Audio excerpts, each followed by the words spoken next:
Good evening, good morning, good afternoon, good evening, wherever you are in the world. Thank you for joining me for this week's edition of the SMIE Consulting Midweek Roundup. I'm your host, Marty Bennett. This week on the Roundup for Wednesday, April 5th, we're going to be answering 3 questions we've been hearing from international educators over the last 7 days. Before we get into those questions, we want to thank those of you that are joining us live across our social media channels for SMIE Consulting on YouTube, LinkedIn, Twitter, and Facebook. But also those who might be watching on repeat on those channels or catching the audio-only podcast version of the Roundup. Thank you for joining the conversation today. As we do each week, we take our questions that we ask and answer here on the Roundup from our newsletter that comes out on Monday morning. Monday morning at 9 a.m. Eastern Time, we deliver all the SMIE news fit to share.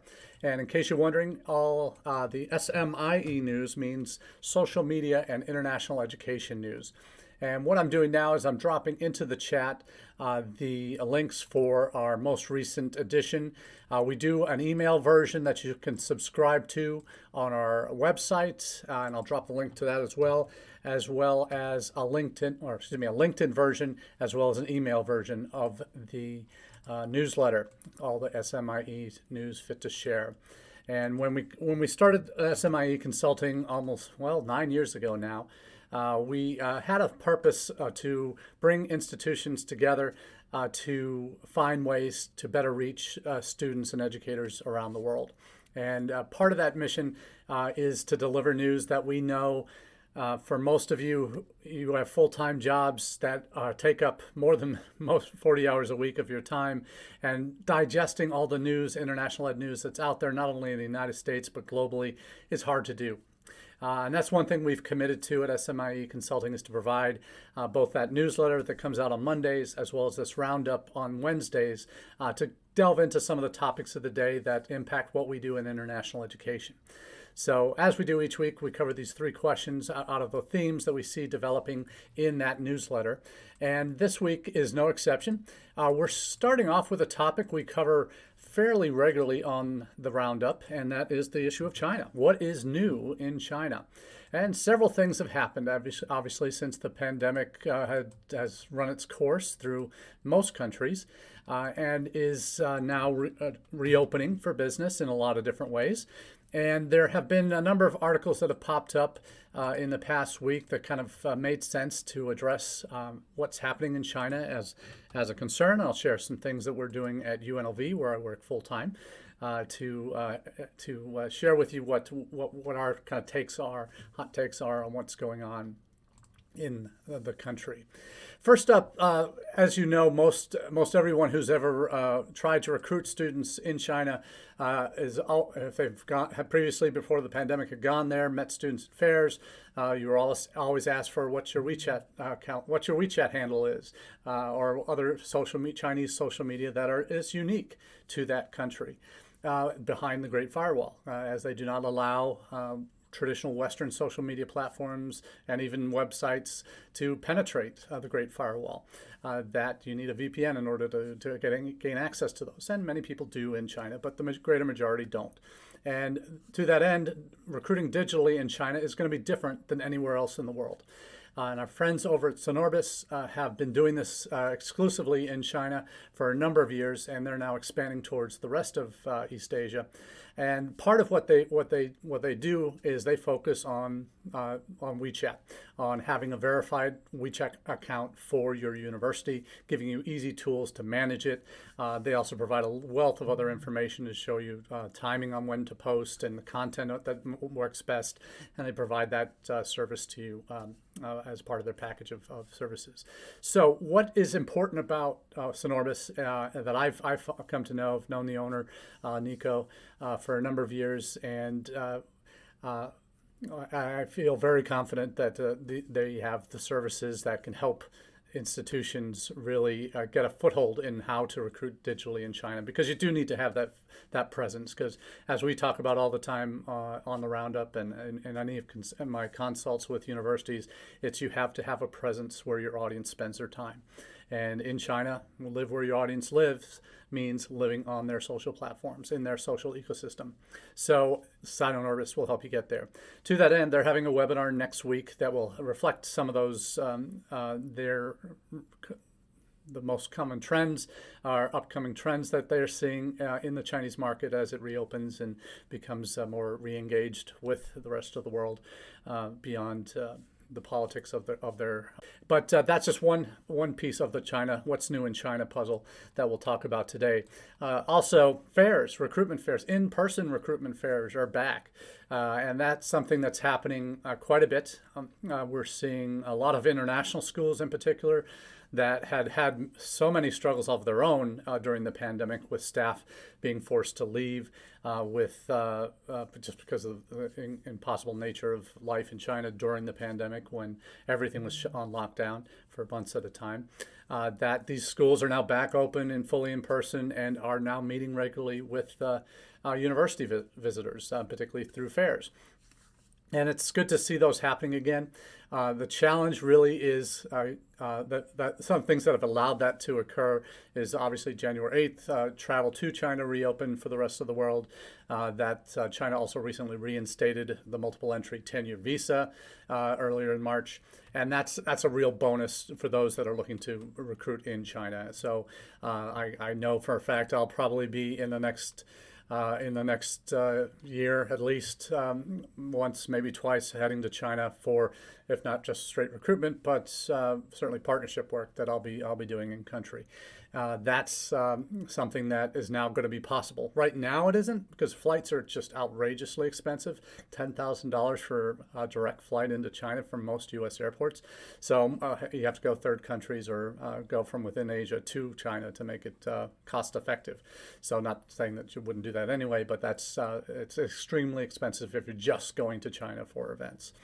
So in terms of what's next for China, as these fairs begin to reoccur, we've seen also Education USA is proposing fairs this fall in Shanghai and Beijing to help re-engage in person with U.S. institutions and Chinese audiences. So it's encouraging to see that happening. What you're also seeing is another trend on the back end in China, more behind just the international school community, which the majority of Chinese students coming to the U.S. are not coming through the international schools; they're coming through Chinese schools and the international sections of those schools, which are different from straight international schools. So I would say a couple of the trends that we've just seen articles on in the last week that are particularly relevant, I think, in terms of how the Chinese market is changing. And that's something that I think is important to keep your finger on the pulse. We've heard that during the pandemic, we've seen fewer Chinese students coming to the U.S. That's obviously that was impacted by the pandemic, but that was already happening a little bit before the pandemic. 2018-19, we started to see significant declines in undergraduate Chinese students coming to the U.S. What we've talked about previously here on the Roundup is that students in China now have many more options, and students that might have in the past only considered the US are also looking at the UK, at Australia, maybe even Canada as well, as they look for options for higher education. And they're being actively courted by all those countries. So as part of what we always say is having a global perspective means understanding who your competition is in the markets that you're trying to be most active in and engage students most directly. So knowing that, how do you reposition yourself and your institution, your messaging, to reach them in a more direct approach, to talk specifically about the values, not just only of your institution and your programs, your location, but the United States as a whole, and how the benefits for international students coming to the United States are quite significant and can be a real decider for some students, depending on where they are. So what they're looking for, programs, all of that, and what other countries they might be looking at as well. So that's important. Another factor on how China is changing, we've already seen this with the UK. We've seen fewer undergraduates starting to go to the UK as well, in favor of their one-year master's programs. So that demographic has shifted in the UK, where they're constantly on a one-year treadmill in terms of where the greater majority of their international students are coming from these days. So one-year master's programs means you're turning and burning every year that same class that's coming in. So for them, recruiting for one-year master's programs, a lot more Chinese students have been filtering into those. So for the UK, China's becoming more of a graduate market. And you got to remember, in the United States, adding some historical perspective here, back until the mid-noughties, Chinese graduate students were by far the largest demographic, larger of the two demographics, undergraduate and graduate students coming from China. So that trend was reversed when we saw that kind of decade-long push from 2005 to 2015, 16, where the huge swells of undergraduate Chinese students coming to the United States happened and filled a lot of state institutions to the brim with Chinese students, undergraduates, particularly places like the University of Illinois, Urbana-Champaign, Michigan State, others that had 3, 4, 5, 6,000 Chinese students on campus, to the point where the University of Illinois actually took out insurance policies in their College of Engineering and Business, I think, for $65 million to insure against if there were ever a downturn or a significant loss of undergraduate Chinese students to their campus. And they probably paid off on that insurance policy during the pandemic. So interesting to see how swings and roundabouts happen and change and impact demographics within particular countries. So we're now seeing, the UK is seeing it already, that more Chinese graduate students are coming than undergraduate. And we're probably going to see something similar to that here in the United States as well. Certainly more graduate students coming from China. We're seeing that at UNLV than we have in at least the recent past. Another article from China, the South China Morning Post out of Hong Kong is, in a first, more postgrads than undergrads are set to graduate in Beijing this year. So they are seeing much more of a graduate market even within the country. So we're seeing a shift, because in the past it has been a much more heavily undergraduate market, and even within China it's shifting towards a post-grad market, a master's and doctoral level programs. And that's in Beijing. That's the first time that's happening there. The city's universities have expanded graduate admissions in Beijing, and more students are seeking higher degrees due to difficulty finding work, experts say, according to the article. And interestingly, across China, and a record 11.6 million people are expected to graduate from university this year. So that the market is certainly expanding in China, a higher ed market. That's the kind of the impact over the last 20 years, where we've seen I remember going to China in the mid-noughties, where every time I would visit a university partner campus, or in Beijing in particular, Shanghai, wherever we were going, we would just see construction equipment everywhere, massive cranes, and on every campus, in every major city, just huge boom towns going on as they sought to ramp up their higher education capacity. And this is the fruit of that labor over the last 20 years. So as we see things develop in China, we're going to see perhaps a maturing of the higher ed market, becoming more of a grad market again. Whereas in the early 2000s it was strong grad. Then there was a kind of a maturing of the undergraduate market, in that became acceptable and actually encouraged for undergraduates to go overseas for degree studies and then return. Now we're seeing more staying in graduate study before they think about going overseas. So there's a lot of dynamics at play, obviously, in China. So we certainly will keep our fingers on the pulse there. Now, next topic or question of the week is shifting gears back to the States and talking about good news coming out of the U.S. Department of State. And there's 2 or 3 pieces of news that came out recently that we certainly want to highlight for everybody. And for those of you who are in ISSS offices, part of what you're joy this past week was hearing the good news that wet signatures are no longer required for DS 2019s. And how amazing is that that finally happened? They've been talking about doing that for a while. I remember last August at the EdUSA Forum, State Department folks were saying, yeah, we're looking into this and assessing its plausibility. And they finally, 8 months later, have decided, yes, we're going to go ahead and we're going to make wet signatures optional, that students can have e-signed documents when they go for their appointments for visas to come to the United States on J-1 visas. So really encouraging to see that. So that's one part of the good news coming out of the State Department, and obviously long overdue if you want to be really blunt about it. But what you've seen from the State Department over the years is they do tend to move fairly slowly. And part of that is just the nature of the bureaucracy within the State Department. It is a beast sometimes, and nature of it. And frankly, it's a system that when you look at the U.S. compared to other countries, with Canada, with the U.K., with Australia, they have third parties kind of running their visa system, approval of visas that go through government security checks and all that, but they have third parties running it. There isn't a required interview. So the processing is down to just the paperwork that whatever group or business is conducting that review on behalf of the government is able to do so in a much more timely fashion that isn't dependent on that 3-minute interview at the visa window.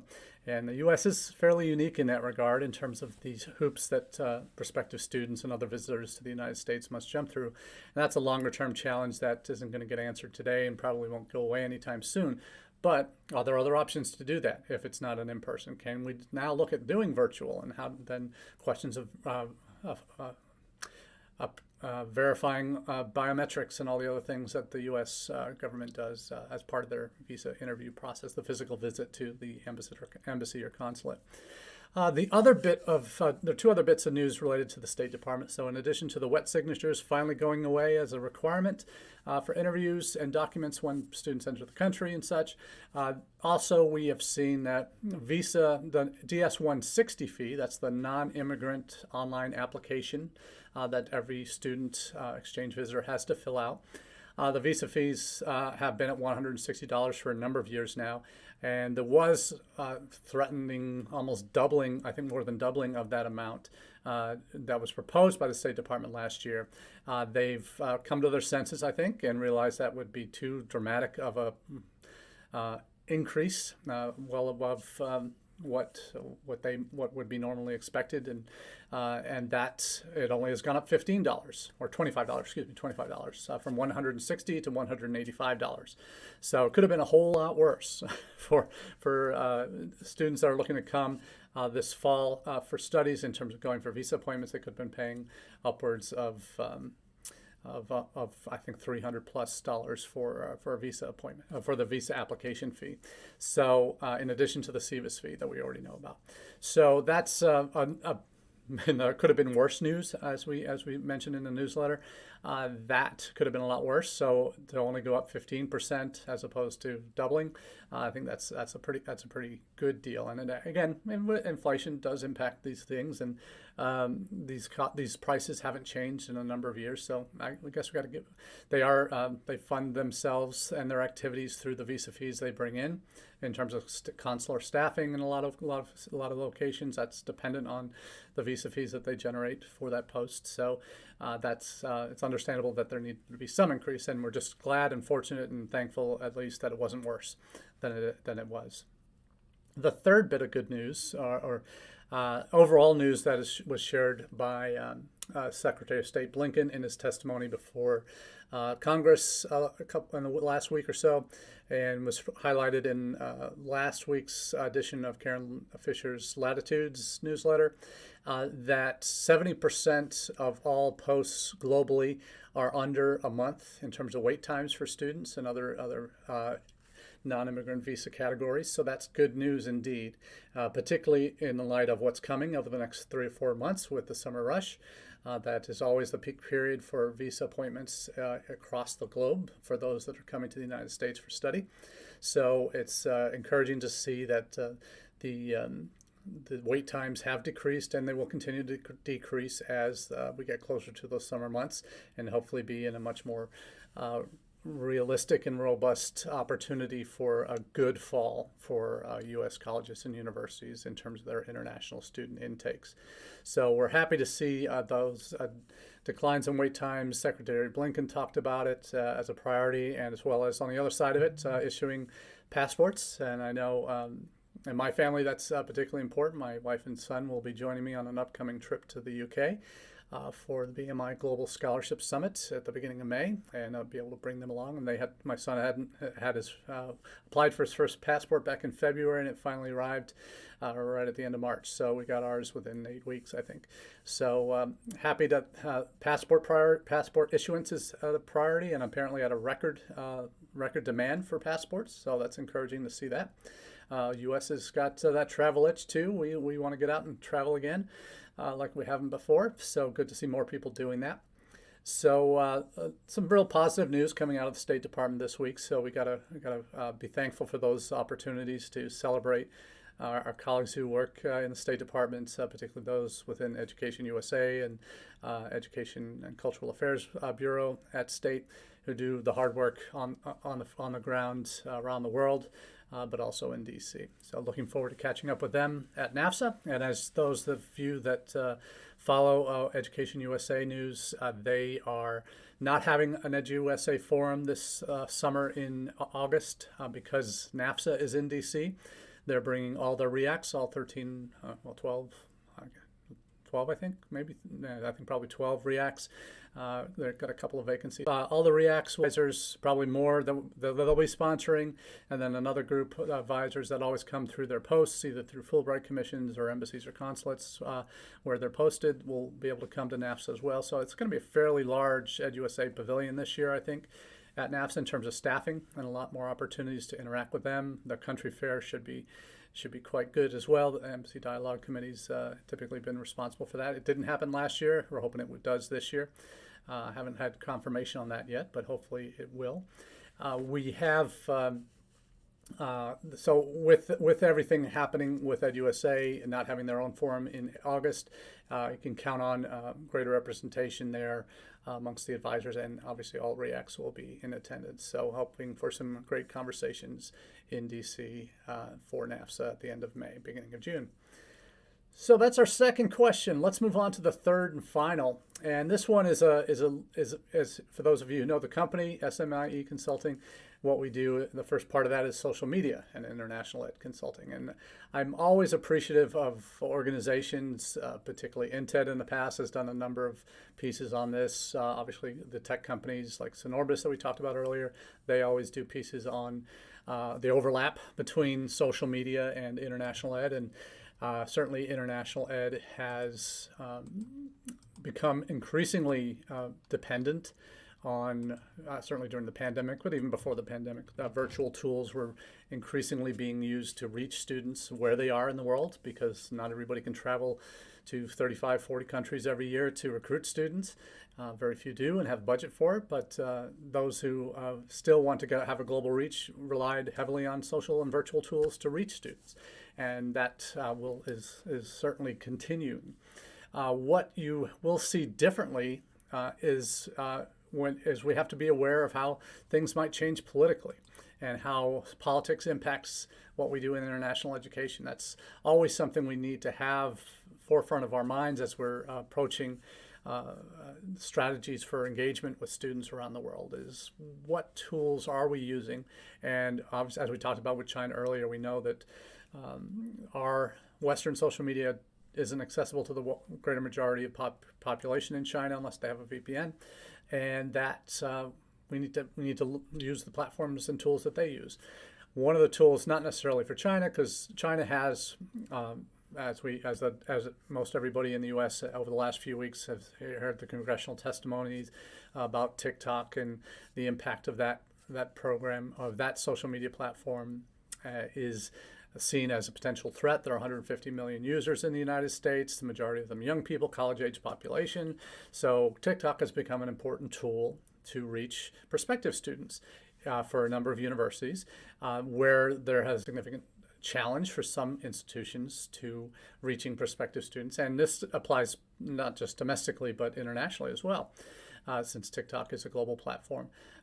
It's used in many countries. There's a different version of it. The parent company of TikTok, ByteDance in China, has another version of it, Douyin. That is the short form video platform equivalent of TikTok, or the kind of the mother of TikTok in China. And our version here is something that we look to as we develop our own tools for reaching students. We got to be aware of places where we might want to use one tool. It might not be the most popular tool or even allowed in certain countries, so you have to know that. Right now, TikTok is on the chopping block for potential bans, not just among governments. I mean, Western governments have almost all banned TikTok on government devices. You've seen the U.S. do that, Canada's done that, UK's done that, New Zealand, Australia's done it, others are joining as well, where government devices can't use it. But we're also seeing now that there are countries that may be banning it outright, and the U.S. is one of those countries that might be happening in. So what we're talking about here with TikTok in the U.S. is one of the things the Congress is considering, as well as the Biden administration, is the ability to ban TikTok on all app stores within the U.S. So that we can't use it. And we might be able to if we have a VPN that says we're in Vietnam or some other country that doesn't ban it yet. Maybe that happens. I don't know. But that's not a practical reality for most people who want it. And certainly if the majority of your population is not on it that you're targeting, then you don't want to be using it necessarily to reach prospective students. So ISEF Monitor has done a great article this week on what are the alternatives to TikTok. And in it, they speak about talk about all the bans amongst governments, that right now the only countries that ban it outright have been India, Pakistan, and Afghanistan, but we're considering it in the U.S., as we talked about, that there are options, and that's something for those of you who are using these short-form videos. The good news is it's not the only platform out there. And internationally, you may still be able to do it unless you have an outright ban from using your own. Maybe you can use your own device, but in other countries where it's still, if it's a market that still has access to TikTok, you might be able to use that as still a way to reach those students, again, without the government bans. So we'll see what happens, but having alternative platforms on which you can use short form video. So the concept of having that content that will play well in short form on apps like TikTok is an absolutely essential one. We know the attention span of our target audiences tend to be fairly limited, and they're not going to watch a 25-30 minute video. They're going to want something short and snappy and really speaks to them directly and keeps them on the hook for future videos that they can like you, and then they'll see more of your videos in their feeds. So what are the alternatives? We've heard about Reels. That has been around for about 4 or 5 years now. Started on Instagram, also is on Facebook because it's the same company.